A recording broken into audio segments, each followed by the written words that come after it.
I'm gonna shut the fuck up. Give it up for Danilee Eichorne!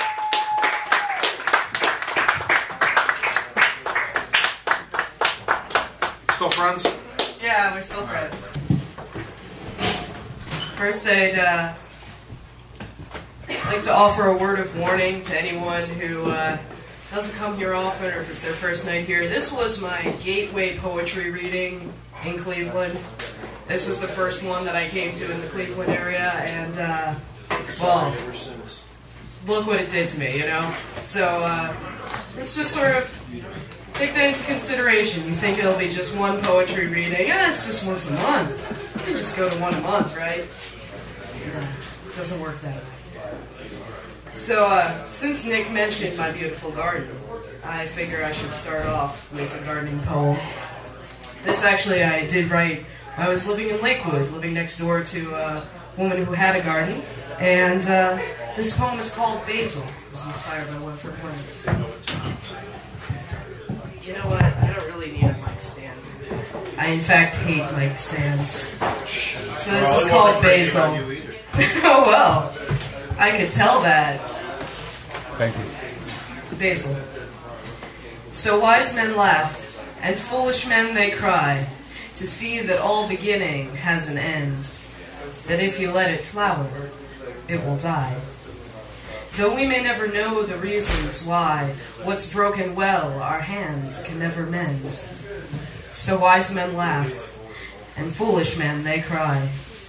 So all that sings must utter one last sigh, and all that thrives must one last message send, that if you let it flower, it will die. I tell you, friends, eternity's a lie. No tides will deign to wait, nor fortunes pend. So wise men laugh, and foolish men they cry. Thus Charon must his waters ever ply, and tween the oar strokes ripples, stories wend, that if you let it flower, it will die. But I'll remind you, Icarus did fly, and life's well worth the fate it must portend. So wise men laugh, and foolish men they cry, that if you let it flower, it will die.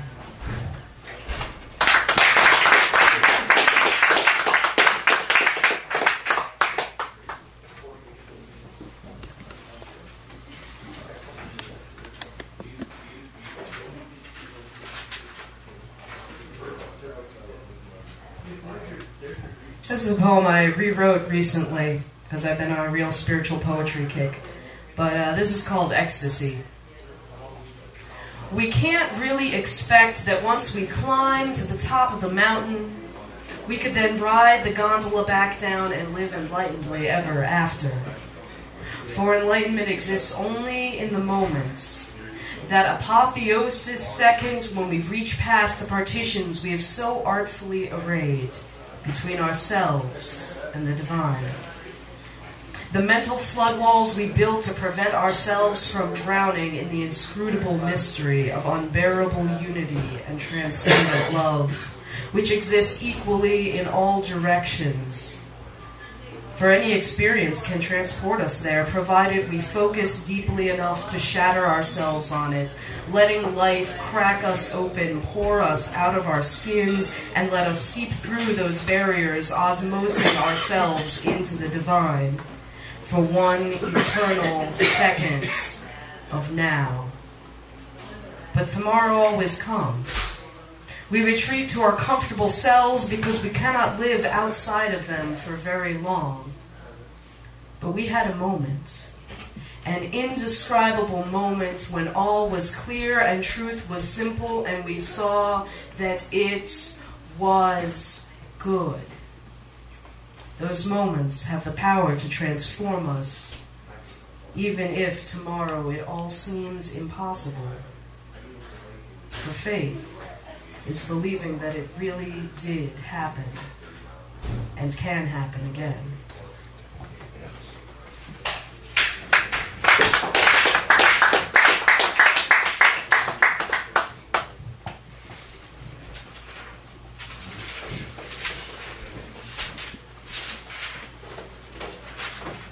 This next poem is sort of an explanation to any of you who were wondering. It's called Why We Smoke. Some of us do it just to piss off our mothers. Or because we're all probably going to die of cancer of the something or other anyway. They've got a cancer for everything now. Some of us do it for the buzz or the flavor or the sensation. And some of us do it just to kill the cravings. I once had a friend in high school who told me that she smoked because it was the most socially acceptable way she could think of to kill herself. She might have gotten that from Vonnegut, I'm not sure. But either way, she always had a very morbid sense of humor. I suppose I do too. But me, I've got my own reasons, one of which I wouldn't be surprised if a few other people might share. I smoke because it makes me so acutely aware of the fact that I'm still breathing. When I brace myself against the cold, the rain, the snow, the heat, or whatever other miserable Cleveland weather we're having at the moment, and shield my tiny flame from the winds and take that first, long, slow drag off a cigarette, I can feel my lungs opening up and welcoming in the air and the smoke and the night. I'm still breathing, and even if I cough and even choke a little, I can feel the air in my lungs, and it feels fucking fantastic, because it means I'm still alive. And sure, maybe these things are slowly killing me, the way all the non-smokers out there tell me they are, the way Steph fantasized that they were killing her. But the knowledge that I am slowly dying is also the knowledge that right fucking now, I'm alive. And that, my friends, is a beautiful thing.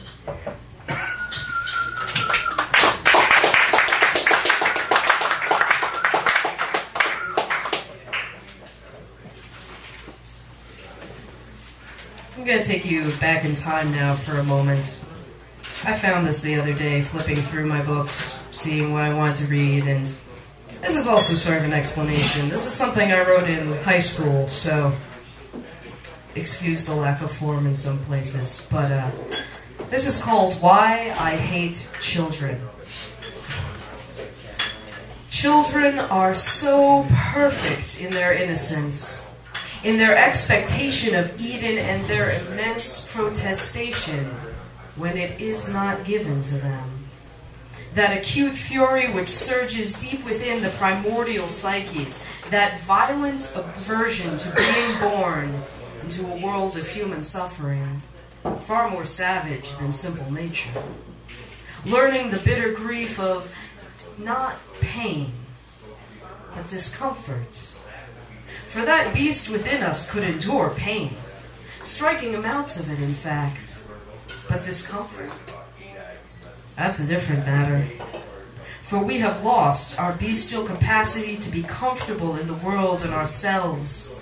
And children do not understand this. They still believe that freedom from discomfort, that solely human epidemic, is their right as animals. Alas, poor children, they do not realize they are human, and so made to suffer. Which is why, upon hearing them cry, I am seized by this passionate urge to scream at them, life is not fair. But their remonstrance against that simple principle, their inability to comprehend it as is only logical for people new to the world, unconditioned for society, awakens in me my own childishness, my own secret, sacred desires to escape from humanity, which at the same time I love and could never abandon. This conflict cannot help but make me feel that life must be some bizarre joke that has gone completely over my head due to some lack of cultural literacy, quite natural to children and novices at a new language. So I am enraged by the wailing of children over those slights which shouldn't matter, which I myself must accept stoically, which they cannot yet, not knowing how. And I realized that children always ask why. And we grow up on the day that we learn to accept our postulates without a satisfactory explanation, to suffer privately and silently without complaint, renounce our rights as beasts, bow to the inevitable, and accept the fact that we are human.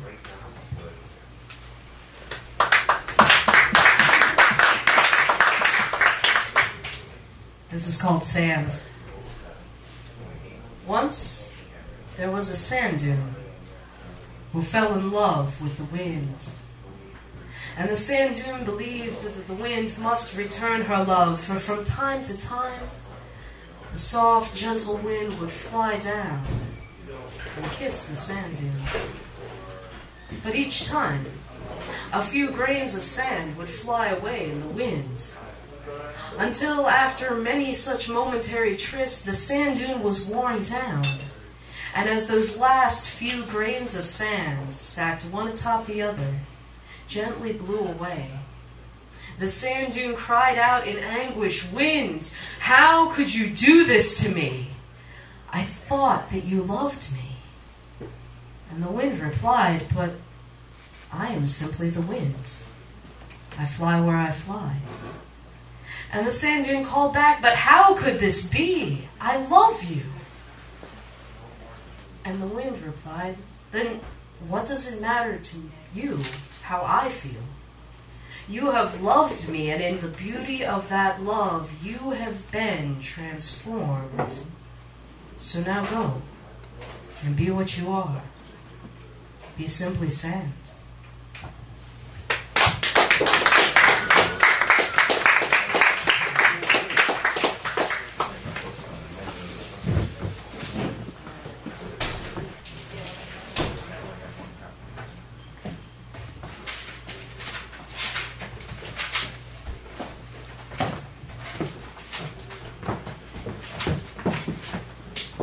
This is called To Know.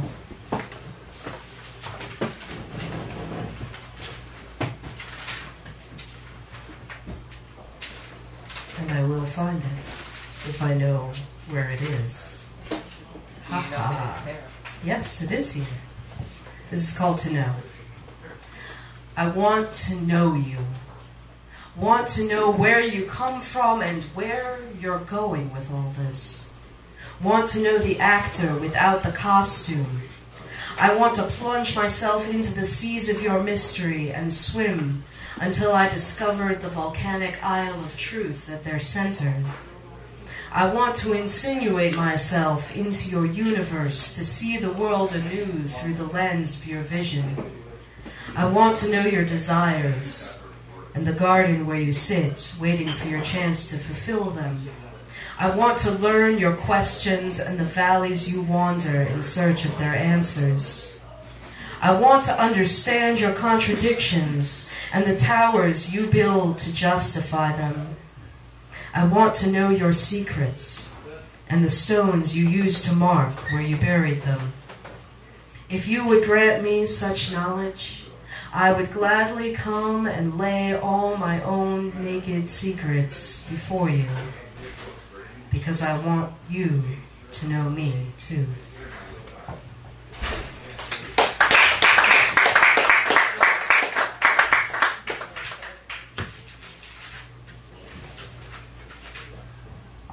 Well, in a spiritual vein, I'll do this one. It's called Serpent Sestina.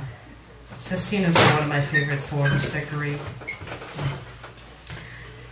It dwells at the base of my spine, wrapping my hips in its coils. Under my skin, I feel its scales. I can tell it is a snake from the feel of the fork in its tongue on my mind's edge. I stretch myself over the edge, tensing the arc of my spine, spreading my arms wide in a fork while my tail coils around the vines that snake between the world serpent's scales. My spirit slowly scales the mountain as I hang from the edge of this plateau like a drowsy snake, hanging from its curled spine, grasping Yggdrasil in its coils, reaching into the void with its tongue's fork. I part the way and let the paths fork along two divergent celestial scales, wrapping each melody in my coils in search of the proper edge against which to straighten my spine, to align with the inner snake. I let my arms and legs snake along the length of each fork of the pathway, stretching my spine between both trays of the scales held by Lady Justice, as she sharpens the edge of her sword against the stove burner's coils.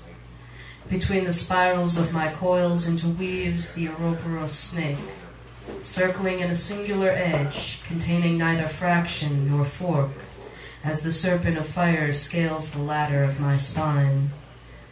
I know this spirit snake by the taste of its scales between the fork of my tongue as it wanders the edge of the dream around which my spine coils.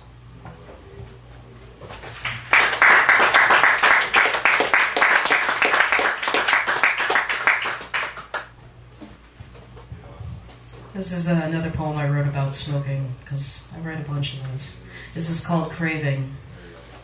Suddenly, I believe that you will solve my problems, take away my pain, and bring meaning to my life, even though you never have before.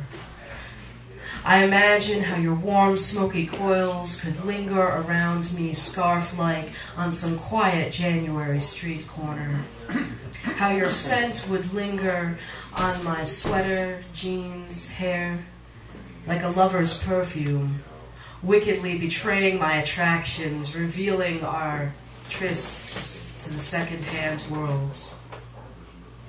How I long to hold you gently between two fingertips and raise you to my lips once more.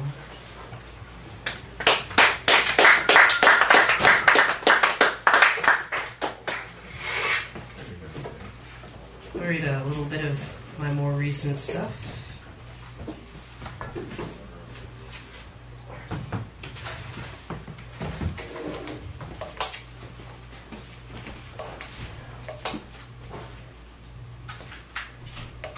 This is called Confronting Mortality. We sit and argue about who has known more and deeper sorrows, who has lost sweeter and more profound loves, who has killed greater and more ambitious dreams.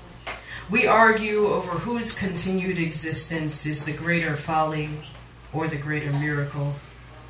And we do this, petty arguing, because death will claim all of us eventually. And this is how we steel ourselves against that fear of our mortality. We laugh bitterly at life in our sardonically suicidal reveries, reminding ourselves of imminent agonies in an attempt to remedy our fear of the unknown, and linger smiling in the shadow of our future.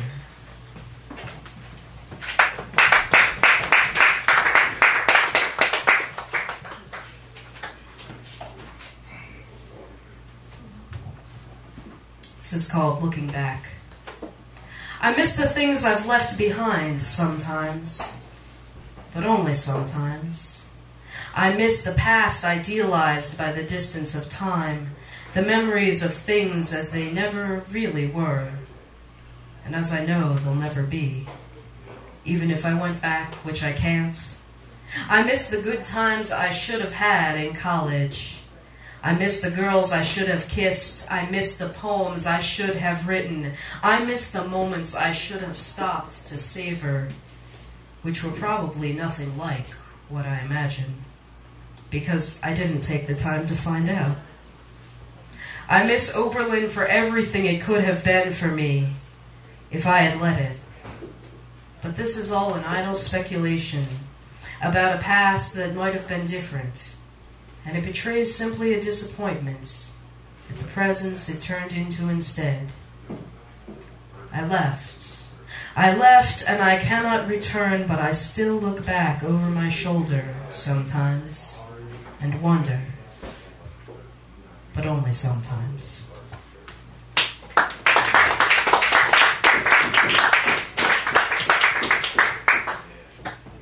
Should is up? Don't know when I started. Okay. This is my last poem. Always end with a poem that's hardest to read. That is my advice, because then you won't be like blubbering through the other ones. So this is called Martyr.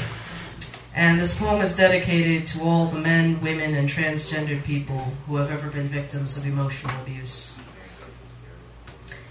It's easy to martyr yourself for someone else's pride, because that's not how it begins. Sometimes it begins with love, maybe even requited love. Sometimes it begins with trust, maybe even mutual trust. Sometimes it begins when you open your life to someone, being your whole self with them, and letting them be their whole selves with you. Even the ugly parts. Especially the ugly parts. The ones that neither of you have the courage to share with anyone else. But somehow it changes by degrees, almost imperceptibly. Somehow his occasional snap becomes a constant siphon. Somehow her once-in-a-while outbursts become habitual wrath. Somehow something changes in him and something changes in you. Gradually that passing comfort of, he doesn't really mean it, becomes the condemnation of, he means it, and maybe it's true. When someone you love tells you you're ugly, tells you you're stupid, tells you you're always wrong, it's hard not to believe her. And how do you argue when that only heightens her anger? How do you leave when you know that he has no one else who would love him the way you do? When you know he would miss you, miss all those good times you shared, miss the jokes, the laughter, the love, the trust, miss the openness between the two of you alone, miss the way it began. When you know that you would miss it too, because you miss it already. But you feel like it's your fault that somehow it all disappeared. She sure acts like it's your fault. He sure blames you for the fact that you're both miserable. And it's so normal to want to fix the problem. But the problem isn't you. No matter what she says, forgiveness is addictive. And so is cruelty. And in the midst of this mutual enabling, he can be so sweet and tempting when he thinks his fix is about to run out on him. So how can you find the strength to quit? How can you refuse to forgive when it seems so much easier than change? So much easier than being alone? How can you blame her for being stuck in the other side of the same cycle you're trapped in, when shame is such a solace and letting someone else tear you down is so much simpler than self-destruction, guilt-free and effortless? You hear the stories about this and you think, that could never be me. You listen to me read this poem and you're sure you would run at the first sign of that spiral, wondering how anyone could let that happen. But then it happens, and you hear yourself saying, it's not really like that. No, not like that. So how do you stop the cycle? How do you break the chain, and how do you keep it from happening again the next time? I don't know the answer to that question, but you can. It's not much, but that's all I can say, because I still don't understand it. Because I never thought I'd be that girl. Thank you.